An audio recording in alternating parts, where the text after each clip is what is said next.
Pythons are silent killers, hiding in silence, finishing off their prey with their icy, constricting coils. Python, nature's nightmare in the wild. Earth, the green planet teeming with life, is home to countless natural wonders yet to be fully explored. From the humid tropical forests of Southeast Asia, from the scorching savannas of Africa, from the mysterious swamps of South America, from the savannas of Australia, each region is a world unto itself, where survival is a struggle that never ends. In this world, there are creatures that do not need speed, sharp claws, or venom to survive.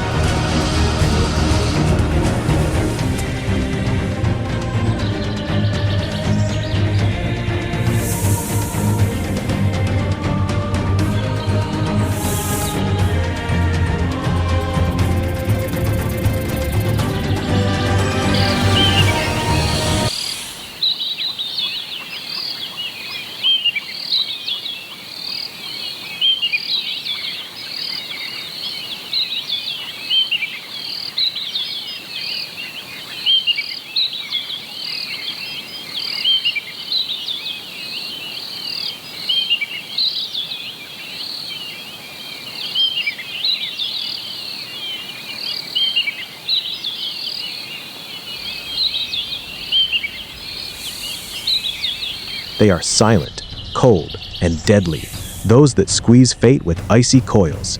In the yellow grasslands of Africa, where scorching heat bakes the soil and the wind whistles through the thorny bushes, a shallow waterhole is a rare gathering place in the vast, dry region. The sun beats down mercilessly, the ground cracks from lack of rain. The few trees that survive cast thin, desperate shadows. Here, all creatures, from birds to hoofed animals, must risk drinking, for thirst can overcome even the instinct for caution.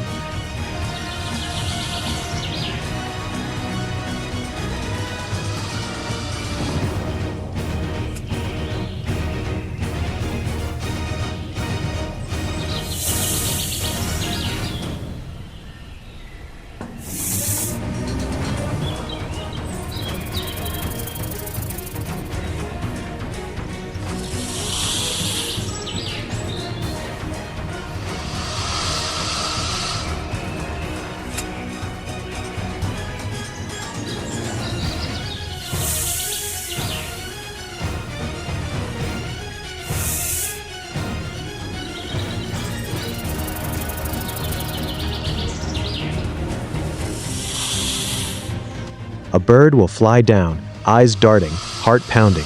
An antelope will approach slowly, testing the air with its nose. They all need water. They all know the danger, but they have no choice.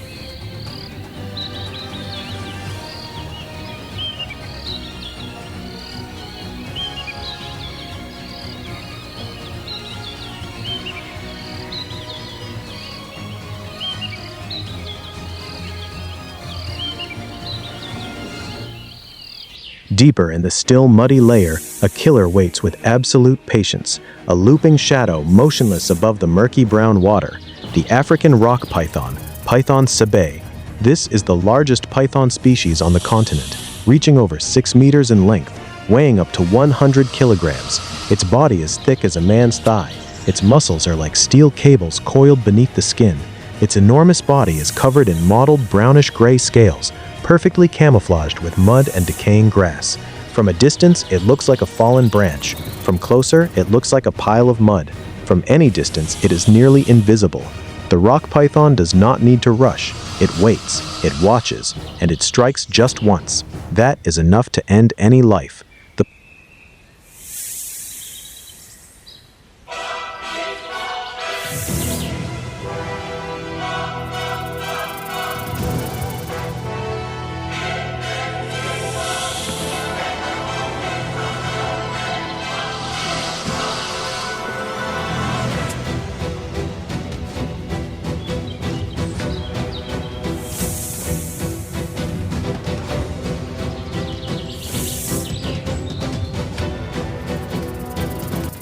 Python's head is triangular and broad.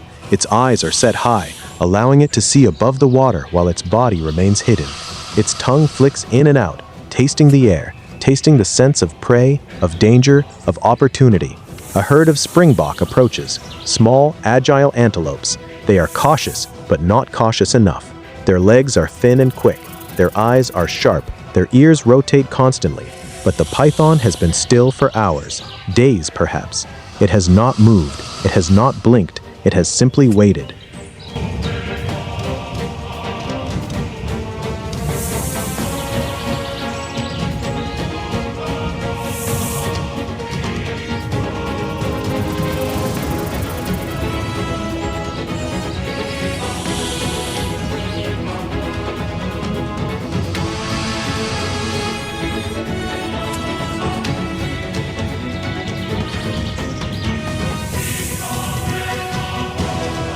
The herd cautiously approaches the pond.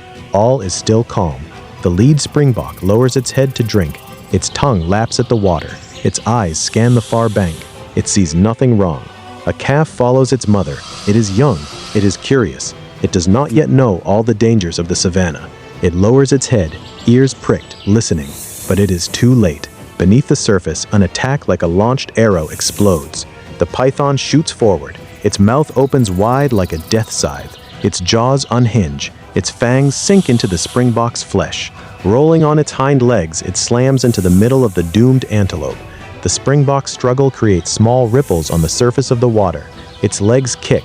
Its body twists. It tries to run, tries to jump, tries to escape, but the python's coils are already wrapping around it. One loop around the chest, another around the neck, another around the hind legs. The springbok cannot breathe. Its heart pounds against a crushing pressure. Its lungs collapse. Its eyes bulge. The rest of the herd panics and flees. Hooves pound the dry earth. Dust rises in clouds. The springboks scatter in all directions, running without looking back, leaving the calf to its fate. Within minutes, all movement ceases. The constriction has done its job. The springbok is dead. Its body is limp. Its eyes are open but empty. The python slowly opens its jaws, beginning to swallow its prey whole. A worthy reward for its perfect patience. No speed, no venom, just brute muscle, perfect camouflage strategy, and cold-blooded hunting instinct. This is how the African rock python survives on a continent with the most ferocious predators on Earth. The African rock python is an opportunistic predator with a diverse menu. Rodents, hares, birds, monkeys, warthogs, young antelopes, all of these can become meals captured by it. Large individuals will even attack leopard cubs or small crocodiles. They do not discriminate. They do not hesitate. If it is warm and it moves, it is potential food. They ambush silently. They strike with overwhelming force, and they swallow their prey whole, using their extraordinary expandable jaws. The python's jaws are not fused together like a human's. They are connected by stretchy ligaments. The lower jaw can separate into two halves. The skin can stretch to many times its normal size. A python can swallow prey much wider than its own head. After a large meal, rock pythons can go months without eating. A perfect food-saving strategy. Energy created by nature. The python's metabolism slows down. Its body focuses on digestion. It lies motionless in a safe place, waiting for the meal to break down, waiting for the nutrients to absorb into its blood. If the rock python symbolizes patience, strength, and silent attack, then its boldest challenger, fearless without hesitation, is the honey badger, Mellivera capensis, a creature that knows no fear. In the wild, where every step can mean life or death, the honey badger is known as a rule breaker, ready to attack any animal if provoked. From rock pythons and snakes to lions and hyenas, although only 60 to 80 centimeters long and weighing less than 15 kilograms, its small body contains a savage, relentless, and nearly unbeatable fighting spirit. Not because it is faster or stronger than its enemies, but because it never retreats, even in the face of death. With sharp teeth, strong claws, thick skin like armor, and above all, an unshakable will, the honey badger has become a living legend in the wild. The honey badger's body is covered in thick, loose skin that is nearly impenetrable. Fangs cannot pierce it easily, claws cannot tear it, venom cannot reach the muscles beneath. When bitten, the badger can writhe within its skin, twisting and turning to counterattack from any angle. This is nature's perfect defense for a ruthless warrior. The attacker thinks it has a firm grip, but the badger simply turns inside its own hide and bites back, and its offensive arsenal includes dagger-sharp teeth, razor-sharp claws, and especially a miraculous immune system, strong enough to resist snake venom and even the potent neurotoxins of vipers. When bitten, a honey badger may appear stunned for a short time. It may lie still, breathing heavily, while the venom courses through its veins. But within a few hours, it rises and resumes hunting, as if nothing happened. The snake's deadliest weapon becomes useless. Python and nature's silent nightmare. In the wild, pythons are silent killers. A rock python has just made a kill. Its body is coiled around a small antelope. The kill is fresh. The python has not yet begun to swallow. It is vulnerable. It is distracted. Along comes a honey badger. Its ultra-sensitive nose has caught the scent of the feast from far away. It smells blood. It smells meat. It smells opportunity. Without hesitation, the honey badger attacks. A low, ferocious growl is heard. The honey badger charges at the python. It does not circle. It does not wait. It does not test. It bites the python's tail. The python releases its coils and strikes back. Its jaws open wide. Its fangs sink into the badger's thick hide, but the fangs cannot penetrate deep enough. The badger twists inside its skin, turns around, and bites the python's head. Then a black-backed jackal arrives, also seeking a piece of the prize. The jackal is smaller than the badger. It is more cautious. It circles from a distance, watching, waiting for an opening. A fierce fight ensues. The python whips its body. The badger holds on. The jackal darts in and out, snapping at the python's tail. In the end, the honey badger prevails. The python retreats, dragging its injured body into the undergrowth. The jackal slinks away, empty-mouthed. The badger eats. The rock python has lost its meal, but it will hunt again. It always hunts again.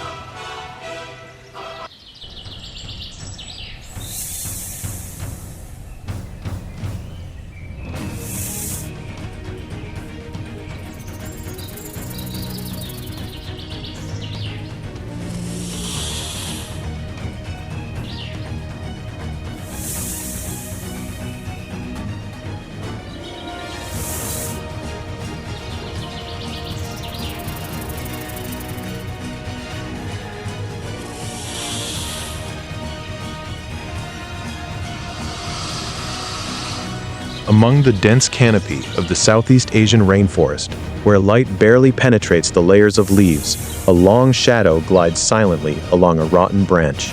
The air is thick and humid. The sounds of insects and birds fill the space. Monkeys call from the treetops. Frogs sing from the ponds below.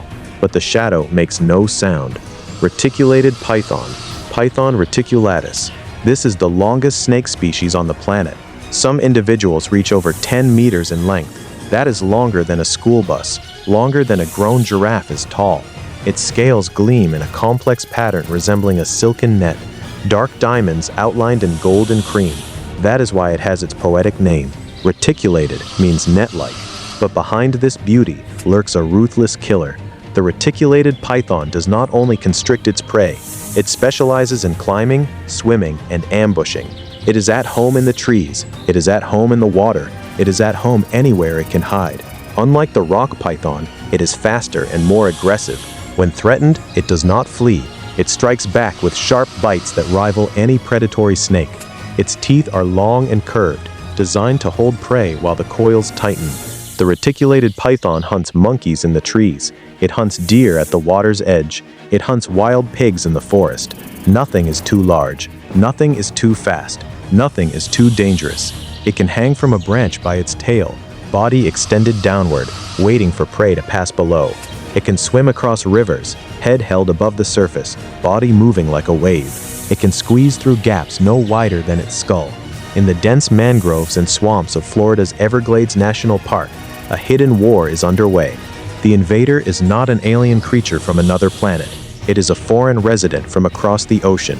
Burmese python, Python vivittatus.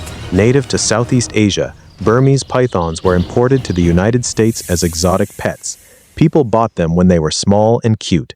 They kept them in glass tanks and fed them mice.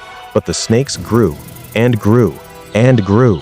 As individuals grew larger and became unmanageable, they were released into the wild or escaped after storms. A hurricane damaged a pet store. A owner let a snake go in a park. A breeder's facility flooded. The result of a few careless individuals is now tens of thousands of pythons spread across Florida's wetlands. They have caused one of the most severe ecological invasions in United States history. With a reproductive capacity of 40 to 100 eggs per clutch, Burmese pythons have dominated the native food chain. A single female can lay dozens of eggs each year. Those eggs hatch into hungry young that begin hunting immediately. Researchers have recorded a 90 to 99% decline in many species of small mammals. Marsh rabbits, foxes, opossums, raccoons, all of them have been eaten by pythons. The forests are quieter now. The night is emptier. The animals that once filled the darkness are gone. Pythons up to 16 to 20 feet long have even consumed juvenile American alligators. They have become unparalleled apex predators. Nothing in the Everglades can stop them. The alligators that once ruled the swamps now find themselves on the menu. They do not bite or inject venom, but they hunt and kill in ways that native species cannot defend against. A marsh rabbit does not know to look for a python in the trees. A heron does not expect a snake to strike from underwater. An adult wild pig has no defense against coils that can crush its ribs.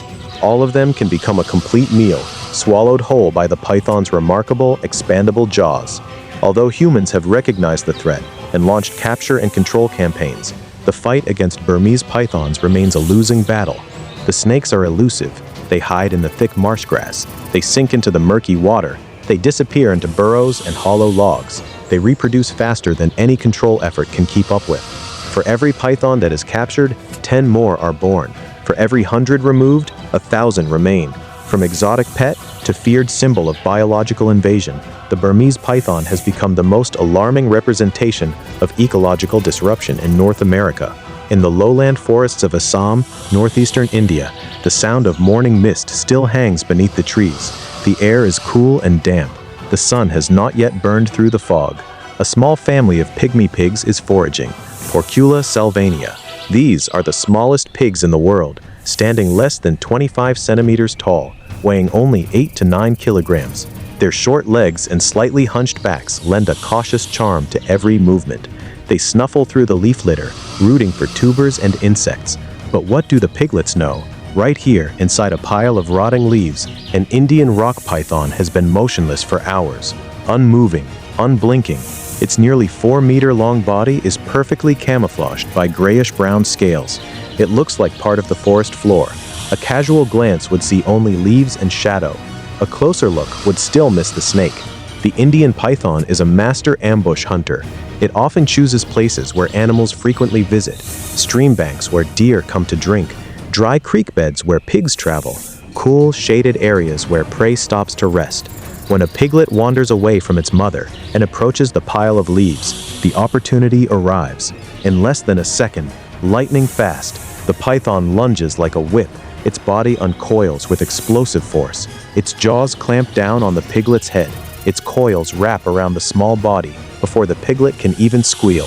A few cracking sounds, bones breaking, ribs snapping, spine fracturing, and then silence. The snake slowly swallows the little piglet, as if it had never existed. Its jaws stretch, its skin expands. The piglet's body moves down the python's throat in slow waves. The herd flees in panic. The mother pig squeals and runs. The other piglets scatter into the undergrowth. No blood, no trace, just a patch of sunken earth where the piglet's fate was silently decided. The forest returns to its normal sounds. The birds resume singing. The insects resume buzzing. Life continues, one meal heavier, one life lighter. Among the dense bushes and leaf-covered ground of the forests of Central and South America, a forest frog scurries in search of food. Roots, seeds, small insects, all of these make up its simple dinner. Its ears are always alert. Its small eyes dart from side to side, watching for movement, watching for shadows, watching for danger. Instinct tells it to be careful. Instinct tells it to stay hidden. But this time, it does not realize that death is just a few steps away. The South American boa constrictor, a shorter, more powerful cousin of the Asian python. It lies motionless beneath the thick leaves. At 2 to 4 meters long, its robust body is the size of an adult man's arm, a muscular coil ready to strike like a steel trap. No warning, no sound, no hesitation. The boa constrictor does not hiss, it does not rattle, it does not flash bright colors to scare enemies away. It simply waits. No warning, no panting, no sound. The boa constrictor camouflages itself in its environment like a muscle-covered root. Its dark, rough scales blend perfectly with the forest floor. Fallen leaves cover its back. Shadows hide its head. When the rat enters the strike zone, the strike is instantaneous. The boa's head shoots forward. Its jaws clamp down. Its body wraps around the rat in a fraction of a second. No screams, no defense. The rat is crushed by the cold coils of muscles. The snake squeezes, tighter, tighter. Each time the rat exhales, the boa constricts further. The rat cannot breathe in again. Its lungs collapse, its heart stops. Then the boa slowly swallows its prey, like a perfectly programmed machine. The rat disappears headfirst into the snake's throat. The boa's jaws work alternately, pulling the body in inch by inch. Boa constrictors do not travel far in search of food. They wait for it to arrive, in absolute silence. They are the most fearsome, taciturn, and immobile creatures in the reptile world. They can stay in the same spot for days, weeks, waiting for the right prey to wander within reach. Prey such as rodents, land birds, lizards, or small mammals like rabbits disappear without a trace in seconds. One moment they are there, eating, moving, living. The next moment they are gone. It does not take long. It is not fast. It is not noisy. But the boa constrictor proves one thing. Danger lies not in size. Danger lies in timing. The boa constrictor does not chase, it does not stalk, it does not hunt, it waits. And when the waiting ends, the prey does not even have time to understand what has happened.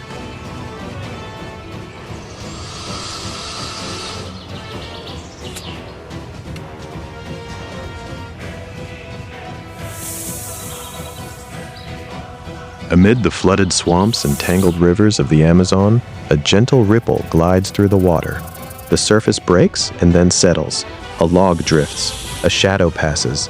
It is not a crocodile. It is not a giant fish. It is the green anaconda, Eunectes mirinus, the heaviest snake in the world. Unlike its Asian and African relatives, the green anaconda avoids dry land. It is an aquatic predator, perfectly built for swimming, diving, and ambushing from below. Its body is thick and powerful. Its muscles are dense like rope. Its skin is dark green with black oval patches, blending perfectly with the murky water and floating vegetation. Measuring up to 9 meters in length and weighing over 200 kilograms, the anaconda is not only the heaviest python, but also one of the largest snakes that has ever existed. Its body is so thick that a grown man could not wrap his arms around it. Its eyes and nostrils are located on the top of its head. This allows it to remain completely submerged while still seeing and breathing. Only the very top of its skull breaks the surface. The rest of its massive body drifts below, invisible. It looks like a piece of driftwood floating lazily down the river. A log, a branch, something harmless. But below the surface, the anaconda's body is coiled and ready. As the sun sets over the Amazon, the water glistens in the fading light. The sky turns orange, then pink, then deep purple. The forest grows quiet. The birds settle into their nests. The monkeys find their branches. A herd of capybaras descends toward the water, the largest rodents on Earth. A full-grown capybara can weigh as much as a grown man. Its legs are short, its eyes are watchful, its teeth are sharp. They move in a group, staying close together, watching for jaguars, watching for caimans, watching for anacondas. But one calf strays too far from its mother. It is young. It is curious. It sees the water and wants to drink. It approaches the water's edge. The mud is soft beneath its feet. The water is cool and dark. An anaconda waits. Camouflaged as a floating log, the massive body glides beneath the duckweed. The green plants cover the snake like a blanket. The capybara sees nothing but green and brown and shadow. Then the attack is explosive. The water erupts. A gigantic spiral of green and black engulfs the young capybara. The anaconda's jaws clamp down on the calf's head. Its coils wrap around the body before the capybara can even cry out. Faint cries are muffled by the brutal pressure. The capybara's legs kick. Its body twists, but the anaconda is too strong. Its muscles are too powerful. The anaconda squeezes rhythmically, crushing organs, cutting off blood flow. No venom, just force. Each time the capybara exhales, the anaconda tightens further. The capybara cannot breathe in again. Its lungs collapse. Its heart pounds against the crushing pressure, then slows, then stops. When the struggle subsides, the anaconda opens its jaws and slowly swallows its prey, as if inevitable, as if the capybara was always meant to become part of the snake. The anaconda's jaws stretch wide, its skin expands. The capybara's body moves down the snake's throat in slow, pulsing waves. The process takes hours. The anaconda does not rush. Then silence returns. The water becomes calm again. The green anaconda disappears beneath the surface. Phantom predator of the Amazon. Silent, supreme, unseen. From the scorching savannas of Africa, from the jungles of Southeast Asia, from the swamps of Florida, from the rivers of the Amazon. The world's python species have proven themselves not only to be fearsome hunters, but also essential links in their ecosystems. Each species possesses unique biological characteristics: muscular strength, ambush strategy, camouflage, astonishing adaptability. They have evolved over millions of years to fill specific niches, to control specific prey populations, to maintain specific balances. The African rock python keeps the antelope herds from overgrazing. The reticulated python controls monkey and pig populations in the rainforest. The Burmese python, in its native home, keeps rats and other rodents in check. But when humans interfere, the balance breaks. As humans encroach on the forests, they hunt pythons for their skin, for medicine, or as pets. They cut down the trees where pythons hide. They drain the swamps where pythons swim. They kill the prey that pythons need to survive. And sometimes, they accidentally release pythons into places where they do not belong. This fragile balance begins to break down. Some, like the Burmese python in Florida, become ecological threats. They eat native species to extinction. They outcompete native predators. They reproduce faster than any control method can stop them. Others, like the rainbow python and the sunbeam snake, are pushed to the brink of extinction due to habitat loss. Their forests are cut down. Their swamps are drained. Their homes are turned into farms and cities and roads. They cannot adapt fast enough. They cannot fight back. They simply disappear. Understanding the biology and behavior of pythons not only helps reduce human-wildlife conflict, but also teaches us a greater lesson about the interconnectedness of all life. When we protect the python, we protect its habitat. When we protect its habitat, we protect the thousands of other species that share that habitat. The frogs, the birds, the insects, the trees, the rivers, all of them are connected. All of them depend on each other. Protecting the python means protecting the ecosystems in which they live, preserving the balance of life, and, most importantly, educating future generations to respect nature as an inseparable part of ourselves. The python does not ask for our love. It does not need our admiration. It only needs its home, its prey, its place in the world. When we take that away, we take away something from ourselves. The snake coils, the snake strikes, the snake swallows, and then the snake waits. That is what pythons do. That is what they have always done. That is what they will always do, as long as there are forests and swamps and rivers and grasslands, as long as there are prey to hunt and places to hide, as long as the sun rises and the rain falls, the python will be there, silent, patient, deadly. Not a monster, not a villain, a survivor just like us.